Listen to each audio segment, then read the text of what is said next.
My name is Shamil Azmi. I'm a lecturer in GDI, and this is one of our GDI lecture series, seminars that we do every week or every other week. This is the third one this semester, and then I encourage you to keep an eye on future ones that we're going to have in the coming weeks. I'll advertise for the next one at the end, but keep an eye on other ones planned for the coming weeks. I'm really happy to introduce our speaker today, Jennifer Bair. Jennifer is sociologist of globalization with interest in trade and the political economy of development, and especially the relationship between gender and development. She's conducted field work in a number of countries in Mexico, the Dominican Republic, Honduras, Nicaragua, and Bangladesh. I know many people in GDI have been collaborating with Jennifer on a number of issues. She's got a series of papers and publications on these themes that I mentioned. That includes global capitalism and commodity chains, looking back, going forward, in competition and change, on difference in capital, gender, and the globalization of production, from varieties of capitalism to varieties of activism, the anti-sweatshop movement and comparative perspective, and the legacies of partial possession from agrarian struggles. My Zoom is from agrarian struggles to neoliberal restructuring in Mexico and Colombia. And that has received awards from the American Sociological Association in political economy of word system sociology of development. She's also the editor of Frontiers of Commodity Chain Research and the former chair of the ASA section of the political economy of the word system, has delivered speeches at the United Nations, the European Union, the International Labour Office, and among other institutions on supply chains, development, labor conditions, issues around production. She has her BA in International Studies from Johns Hopkins University and PhD from Sociology from Duke University. So I'm gonna, what Jennifer is gonna talk about today, I'll let her explain the topic more. The title of the talk is the new international economic order and the right to development, rethinking genealogies of globalization. So the way we're gonna do this, I'll give Jennifer about 30 to 40 minutes, hopefully, to kind of try and do the talk, and then we go back to the questions. So again, thanks, Jennifer, for doing the talk, and the handover to you. Great. Thanks so much, Amal. Thanks, Rob. I'm really happy to be here virtually. And I'm presenting today a project that I've been sort of working on off and on for a while. It's still very much work in progress. So I think it's a good time to get your feedback, and as I try to figure out if I want to go forward with this, and if so, how.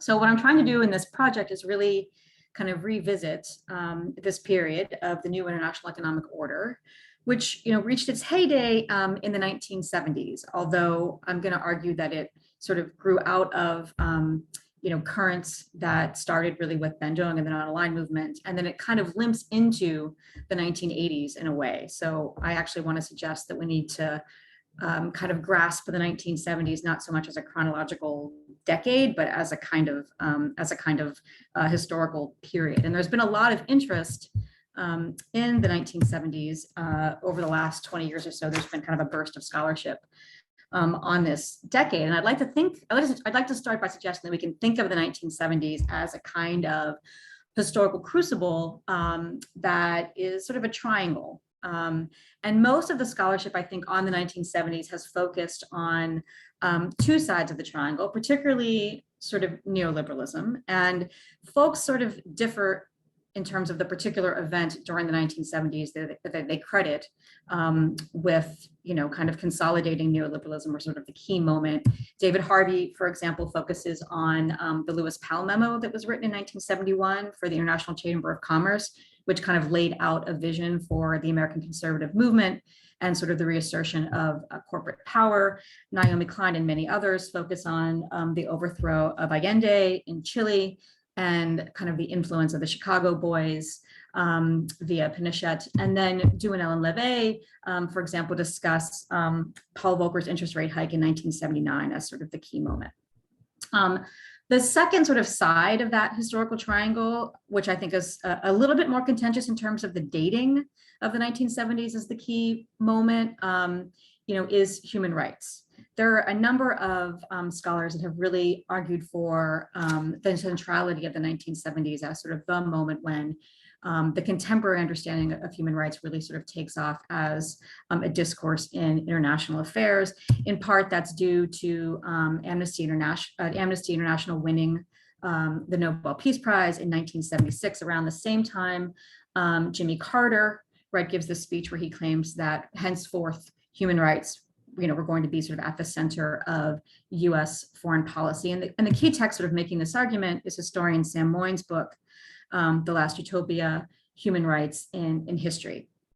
So, there's been a lot of ink spilled in kind of thinking through the relationship between these two, between neoliberalism and human rights. And some scholars, Susan Marks, Wendy Brown, see a kind of strong complicity between neoliberalism and human rights, if not more. And Sam Moyn, for his part, stakes out a kind of negative or at least skeptical position on this, taking issue with arguments made by folks like Marx and Brown that neoliberalism and human rights should be seen as kind of interwoven threads in a tapestry that is sort of the history of capitalism. Moyn concedes that neoliberalism and human rights share key ideological building blocks, particularly a kind of prime commitment to the significance of the individual, whose freedoms are sort of understood to matter more than collective endeavors.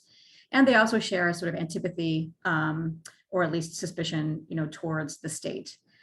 But in Moyn's view, kind of identifying these affinities or similarities isn't the same as establishing complicity, let alone causality. So the farthest he's willing to go is to say, all right, human rights, they may be important because they've had a sort of stultifying effect on our political imaginaries, insofar as the dominance of the human rights idiom sort of displaces other schemes of justice. So the most serious charge from his view then that can be leveled at human rights is not that they're somehow like culpable for the damage wrought by neoliberalism, but that they discourage or disable other forms of structural critique and the different kinds of politics that critique could engender, particularly a politics capable of addressing what Moyn considers to be the most serious consequence of neoliberalism, which is the rampant rise of inequality, which is the subject of his recent book, Not Enough, or the book that succeeded The Last Utopia.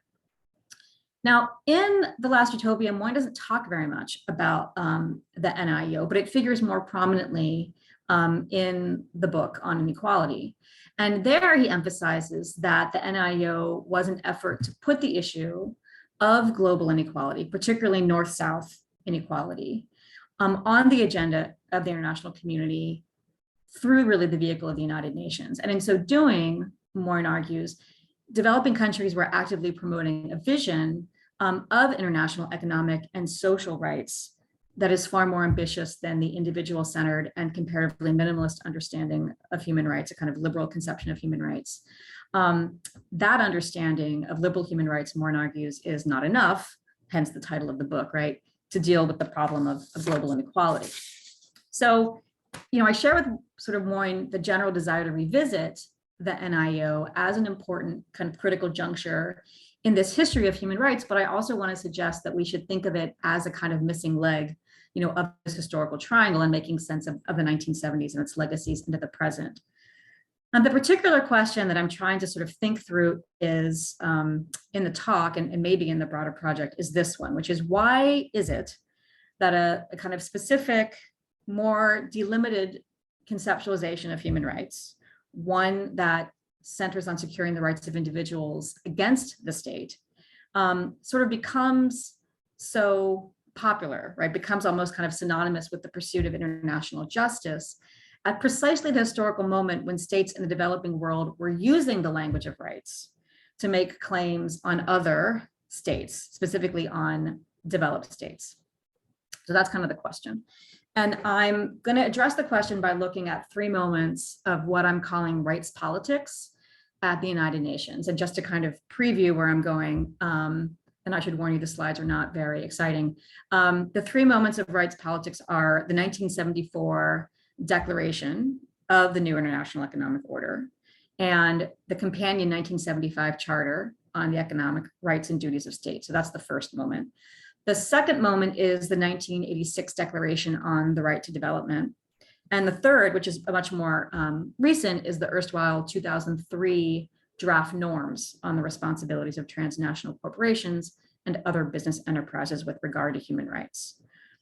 And what I want to suggest is that taken together, these kind of moments of right politics, like on the one hand, one way to read them is sort of as a kind of a story of defeat in some sense of the vision that the developing countries were trying to articulate in the 1970s. But I think there is a sort of a counter reading that allows one to sort of see some ways in which the animating vision of the NIEO continues to sort of resonate in contemporary discussions around human rights, particularly around business and human rights, which is sort of where I'm going to end the talk. Okay, so that's the plan. So the NIEO, the New International Economic Order, as I said, it sort of reached its apogee in some sense in the 1970s, but it is clearly something that grows out of currents that started really in the 1960s, even earlier, really, in the wave of decolonization in the late 40s and the 1950s. In 1962, a conference on the problems of developing countries was held in Cairo. And it was significant because in attendance at that meeting were not only the newly independent nations of Asia and Africa that had met in Bandung, but also Latin American countries. And it was really kind of an alliance among those newly independent states of Africa and Asia and the Latin American countries that led to the convening of the United Nations Conference on Trade and Development in 1964. Now, the biggest success in some ways of that first meeting in 1964 was the institutionalization of UNCTAD as a permanent organ of the United Nations. But for the most part, the first UNCTAD conference in 64 and the second one in Delhi in 1968 were sort of disappointing for what was by then officially the G77 Caucus of developing countries. They had really hoped that that UNCTAD was going to provide a forum to really kind of concretely achieve progress, to sort of move forward, an agenda that included a lot of different proposals, like the creation of international commodity agreements and reforms to the global trade regime. But although there was a lot of talk, there were a lot of ideas, there was little kind of concrete progress achieved during the 1960s. And there was really kind of increasing frustration on the part of the G77 by the time that the third UNCTAD meeting rolls around in 1972. And a few days into that meeting, in April of 1972, Mexican President Luis Echeverria suggests, what we really ought to do is draft some kind of document or charter that would outline the rights and duties of states. And as this idea sort of gained currency within the G77, support for it began to be articulated sort of in the language of rights, with references even being made to the UN Conventions on Human Rights. So Echeverria specifically linked essentially the fulfillment of the covenants on human rights with securing the sovereignty of states over their own economic affairs. So a working group was appointed to basically start drafting this declaration, but the context in which that working group is doing its work was sort of dramatically transformed by the onset of the oil crisis, right? Oil prices increased from $3 a barrel in October of 1973 to $11 in March 1974, eventually went up to $12, and prices were even higher in the US. And the oil crisis, as is very well documented in the literature and international political economy in this era, had a number of important consequences. And I think it had particularly important consequences actually for the nascent NIEO effort. The first consequence is the developing countries actually read the oil crisis as an indication of the potential of producer cartels. And they were sort of optimistic about the possibility of cartelization to achieve a shift in the balance of power between North and South, or at least between resource-rich countries in the South and the global North, importing countries. The flip side of that, the second consequence is the developed countries, the importing countries, were just sort of disoriented by the oil crisis and themselves kind of weren't, sure what to make of it, and rather it did in fact augur this, sort of new moment of like resource power among the developing countries. So in the context of that sort of moment of disorientation, the French government in late 1973 requests a UN conference on energy. The Algerian president, Moynihan, counters, suggesting, well, I don't know about a conference solely devoted to energy, but what about a conference on raw materials and development? And the US sort of says, I think this is a bad idea, but the Europeans really want to have a conversation that will provide an opportunity, at least, to talk about energy, so they agree. And that meeting becomes the sort of 6th special session that is today associated with the launch of the NIEO. The conference opens in April of 1974, and early on, there are 2 resolutions that are passed. The first is Resolution 3201, which kind of declares the new international economic order. And the second kind of follow-up resolution passed on the same day was a kind of more programmatic statement of the particular agenda, the kind of the issue items that were to be included in the NIEO. And essentially the thrust of this project, the vision that was being articulated here, was that political independence was really only meaningful if countries also had economic sovereignty and control over their own political economies. So the NIO was kind of framed as the fulfillment of the promise of decolonization and a necessary step towards the creation of an international community premised on the sovereign equality of states.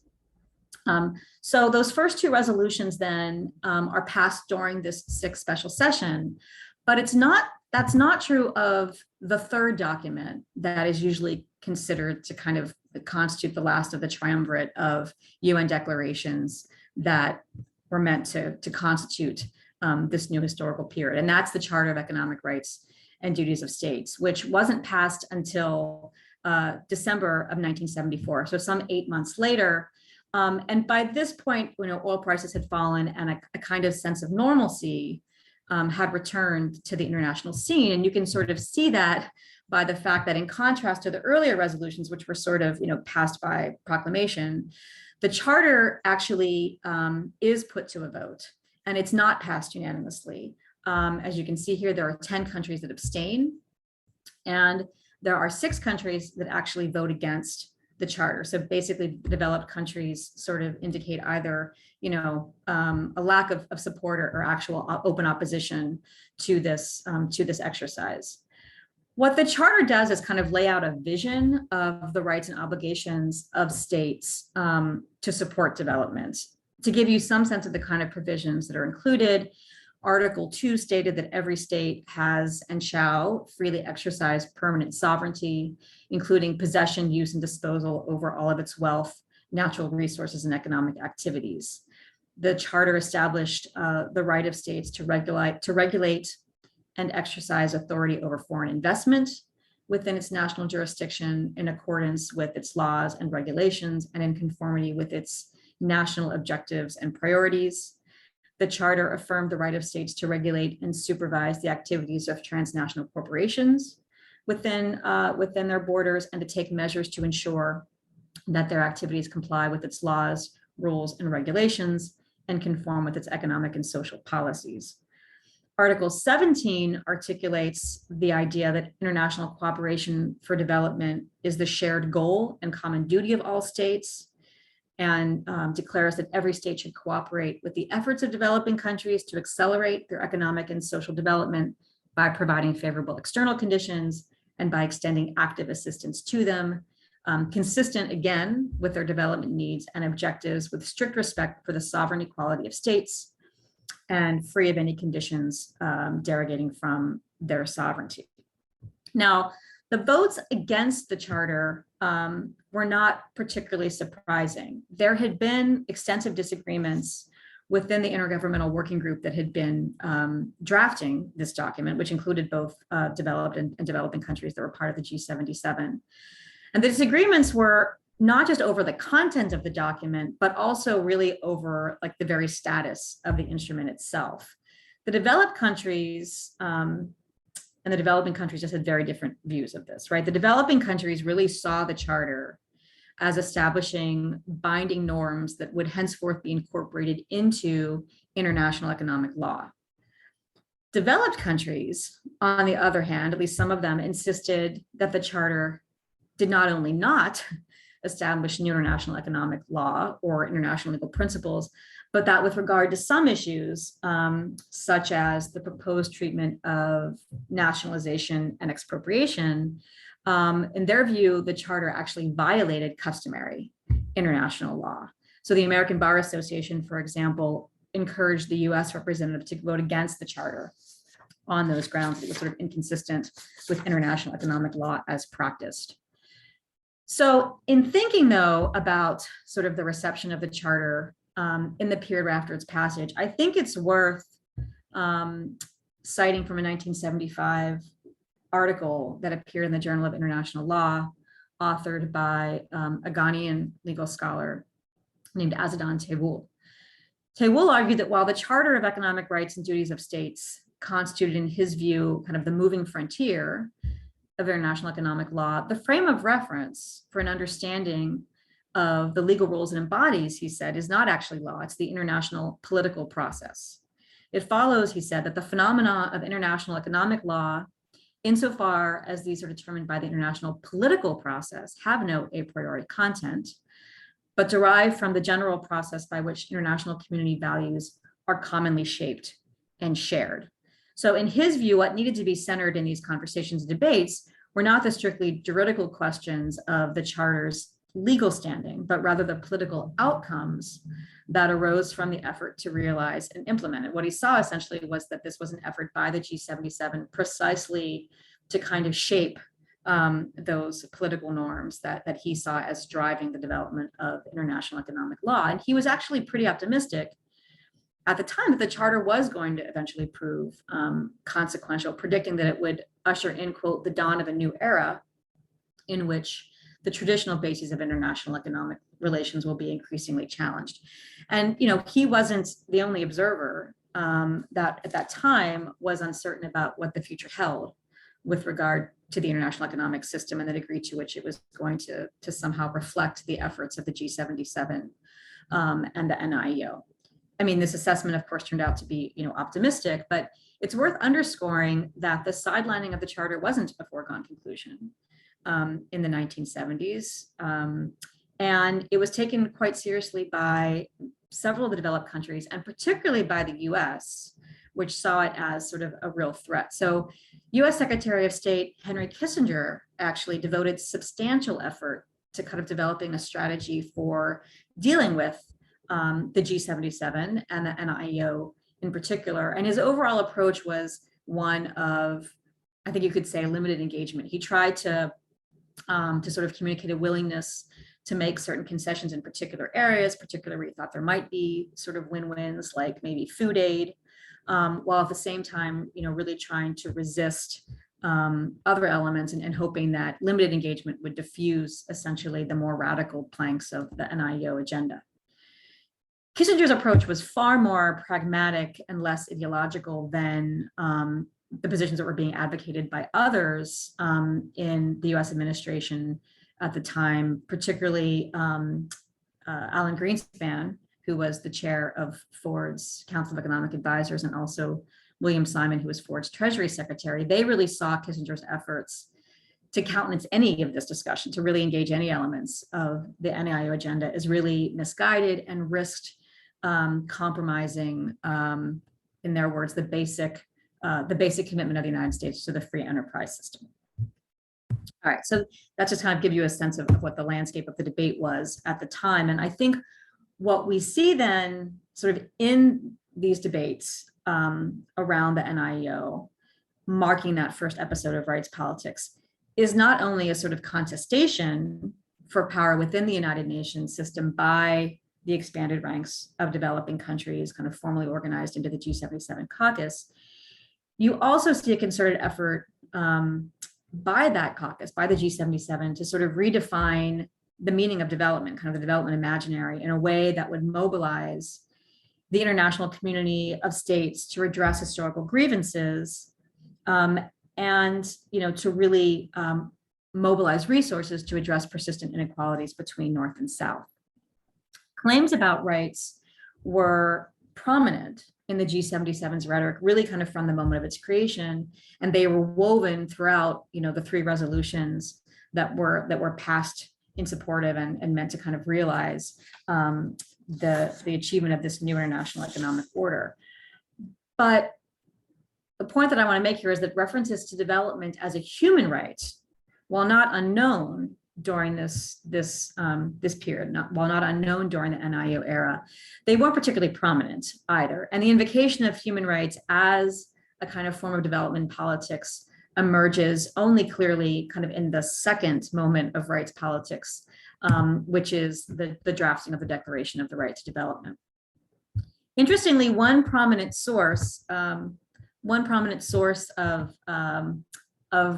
human rights rhetoric at the UN was Daniel Moynihan, who had a brief but very eventful tenure as the US ambassador to the United Nations. And Moynihan repeatedly mobilized, I think, what we would clearly today recognize as kind of a modern conception of liberal human rights to counter the G77's demands for a remaking of the international order, and in certain ways to kind of contest the NIEO's founding principle of the sovereign equality of states, particularly economic sovereignty.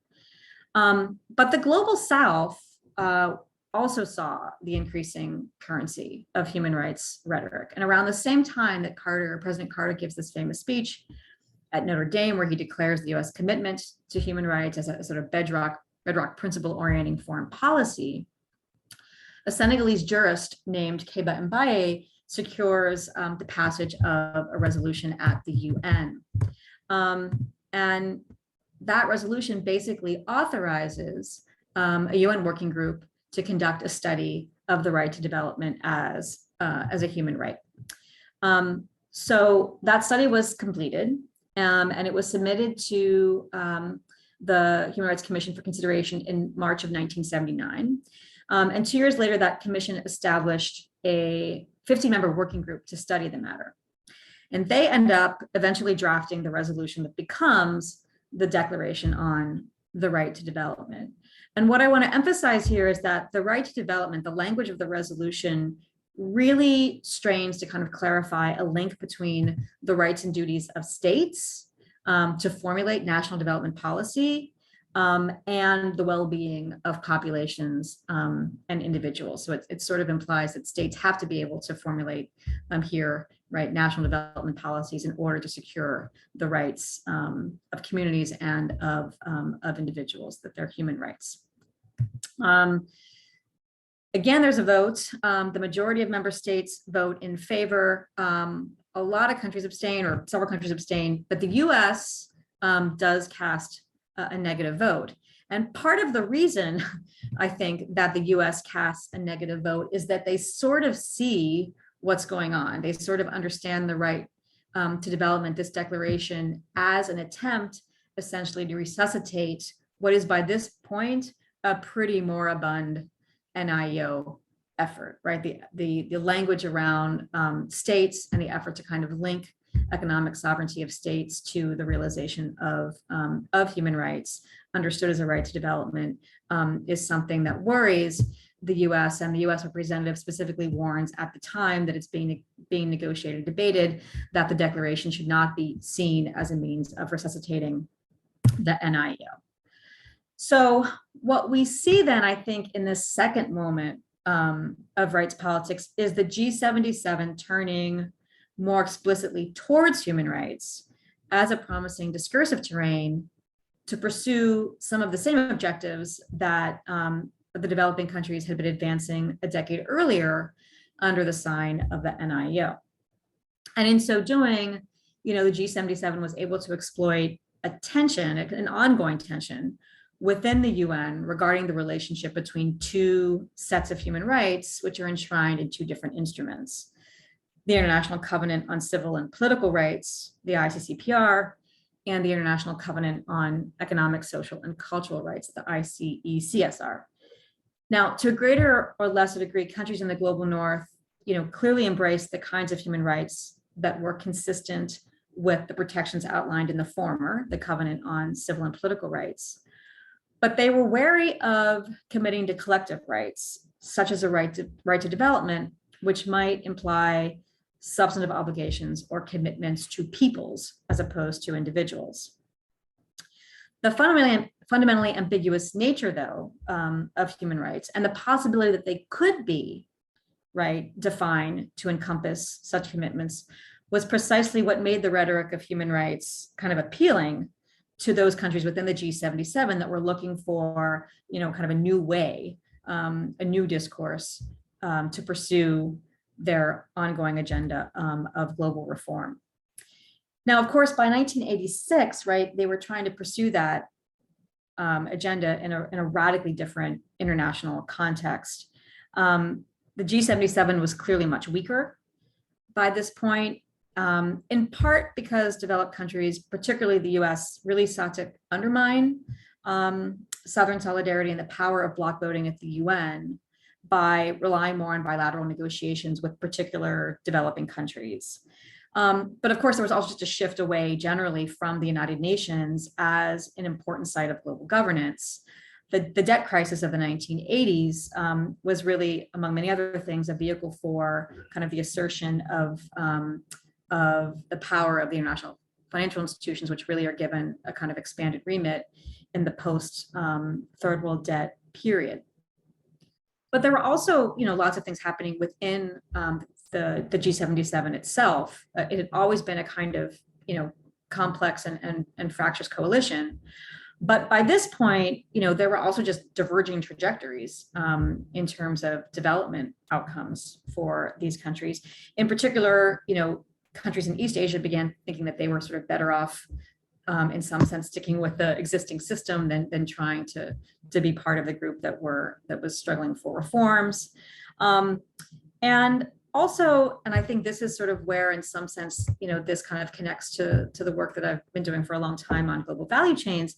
By 1986, it was also clear that there were changes in structures of international trade and investment that were kind of calling into question old conventional wisdoms.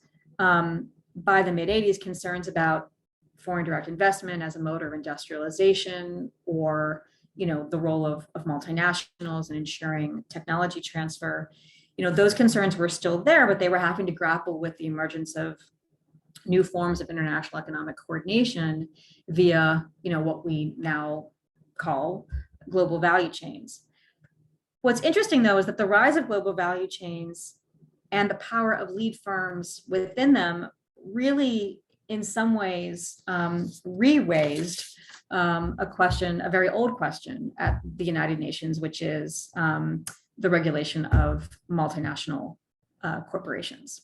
So this brings us to our third and last moment of right politics, which is the whole debate around the draft norms regarding transnational corporations. And this chapter predates the formal NIEO declaration. It really starts, I think, most clearly in 1972, when the Chilean representative to the Economic and Social Council at the UN raises concerns about the role of ITT in the overthrow of Allende in Chile.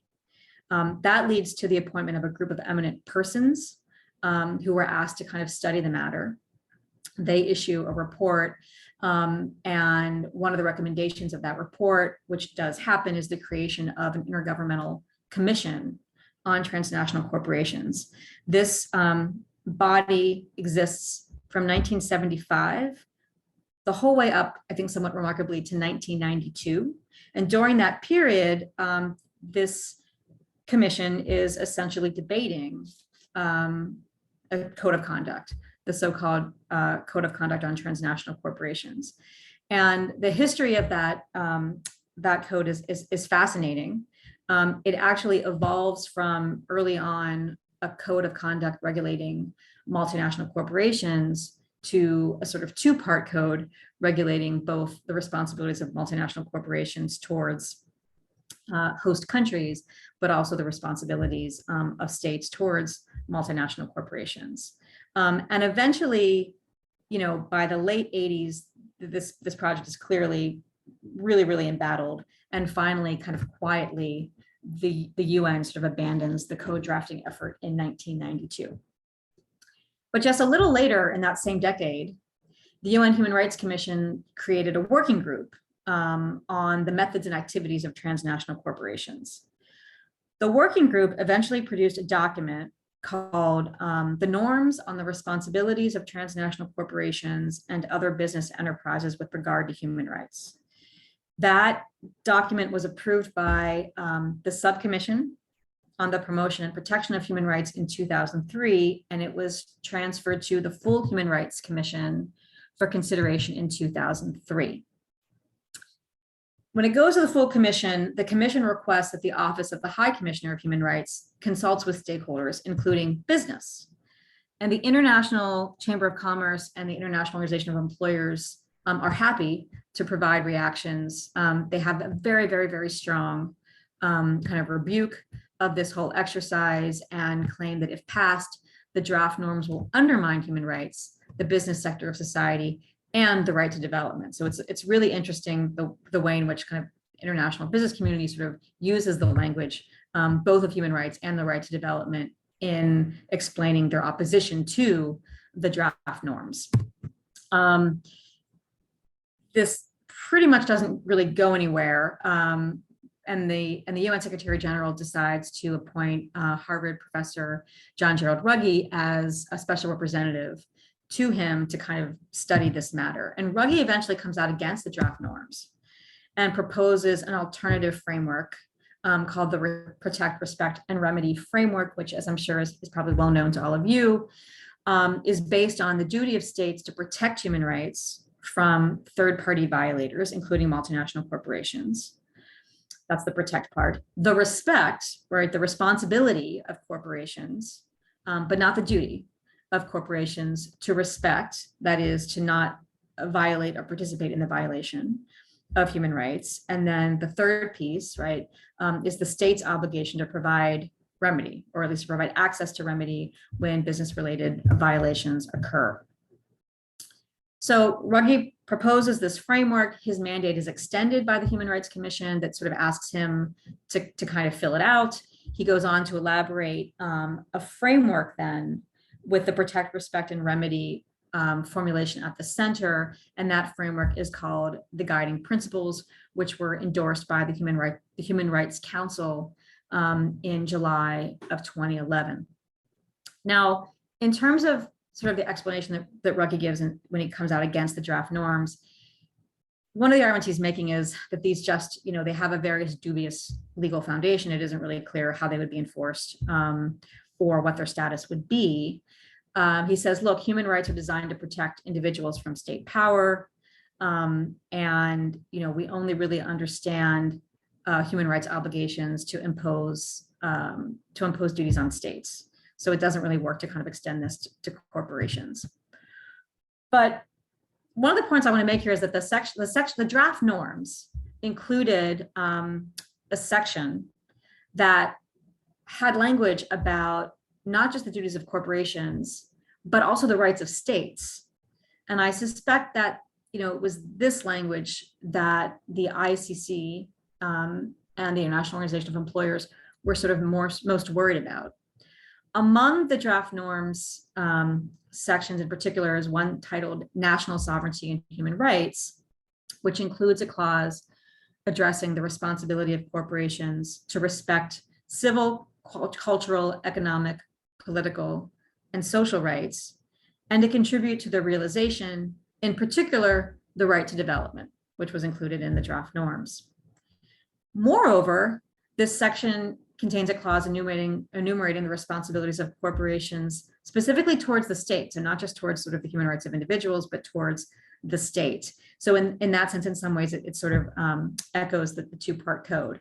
It says here that transnational corporations and other business enterprises shall recognize and respect applicable norms of international law, national regulations, administrative practices, policies including transparency, accountability, and prohibition of corruption, and authority of the countries in which the enterprises operate. And I think it's here in the provisions addressing national sovereignty and human rights, that the draft norms kind of most clearly echo the concerns that sort of animated the NIEO agenda, including that earlier UN Code of Conduct on transnational corporations, which was one of the, kind of concrete and actually longest lasting projects to come out of the NIEO era. Okay, so the three moments then of rights politics that I've tried to sort of sketch out and analyze, albeit really briefly here, they span more than 30 years, from the height of the NIO project in the 70s to the late 2000s. And by the mid 1980s, around the time that the right to development is declared, efforts, I think, to kind of discredit statist developmentalism as misguided and dangerous, had largely, I think, proven successful. Arguments against the NIEO were, of course, buttressed by developments in the international scene, the policies of neoliberal governments in the global north. By 86, you have kind of neoliberal regimes coming to power in the US, the UK, and Germany, and also by the international financial institutions, especially as developing economies kind of become structurally adjusted in the wake of the debt crisis. And the G77 itself is sort of, increasingly fractured and embattled over this period. I think developing countries recognize the waning prospects of success. And over the course of the 1980s and 1990s, they are looking for a new language to kind of motivate their calls for international reform and redistribution. And I think the explicit calls for particularly redistribution sort of give way to calls for a recognition of a human right to development, right? So what I'm trying to sort of think about is the way in which one can see that as a discursive shift that is an effort to sort of repurpose the NIEO for a neoliberal era. I think one of the challenges with the whole project is why even look at debates at the UN? Over the course of that same 30-year period, the UN itself becomes an increasingly marginalized player in global governance, and it would be misguided clearly to attribute undue importance to any of the debates or developments that are occurring in this body. That said, the guiding principles, and the core concept of human rights due diligence, those are increasingly referenced in conversations about environmental sustainability, supply chain labor standards, and the reporting and disclosure obligations of corporations. Now, to be sure, part of what I'm arguing is that the guiding principles operate with a much narrower conceptualization of human rights, kind of closer to that minimalist liberal understanding of an international human rights regime. And in that sense, it's a real shift from the draft norms. So they can be understood essentially as reinforcing a human rights regime that I think kind of because it centers on the protection of individuals from state power is an unlikely vehicle for advancing a notion of collective human rights, like a right to development, which might understand the state as a bearer of rights. And yet, I think at the same time, what emerges from this history of rights politics is, at a minimum, a greater appreciation for the way in which the current conjuncture that we're in, sort of the way in which that debate is playing out, has been shaped by a protracted process of struggle, one that consisted of kind of claims and counterclaims, through which concepts like development and human rights, I think, kind of become layered. They kind of acquire a layered meaning that can never really be fully foreclosed. So from that perspective, it may be too early to kind of consign the NIEO entirely to sort of the dustbin of history. I think that attending to the kind of context and contested nature of human rights and different efforts to link it to development suggests that not only is the meaning of human rights still today unsettled, but also that kind of the underlying political economic narrative that we have of this 30-year period, these twin transformations, the rise of neoliberalism and the rise of human rights, is partial because we need to kind of revisit the NIEO as that sort of third leg of the historical triangle. And I think recovering that side of the triangle then also enables us to see in a different way the way in which these processes and the period of the long 1970s casts shadows into the present and continues to shape conversations, particularly around business and human rights, which is something that we might talk about in the Q&A. Thanks.